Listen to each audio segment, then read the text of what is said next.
અને કહેવાય છે કે તમે તમારા મનગમતા પાત્રનો ફોટો ડીપી કે સ્ટેટસમાં ના રાખી શકો, પણ એને દિલમાં તો રાખી જ શકો. હે તને ડીપી સ્ટેટસમાં રાખી ન શકું, જ્યાં પણ રાખું મારા દિલમાં રાખું.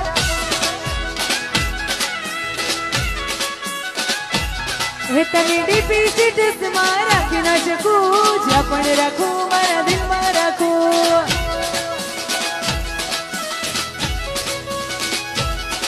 અરે આપણા પ્રેમની પહેલી મુલાકાત, પહેલા પતે લખું પ્રેમની વાત. તને વોટ્સએપની ડીપી માં રાખી ન શકું, જ્યાં પણ રાખું મારા દિલમાં રાખું. અને કહેવાય છે કે તમે તમારા મનગમતા પાત્રનો ફોટો ડીપી કે સ્ટેટસમાં ના રાખી શકો, પણ એને દિલમાં તો રાખી જ શકો. હે તને ડીપી સ્ટેટસમાં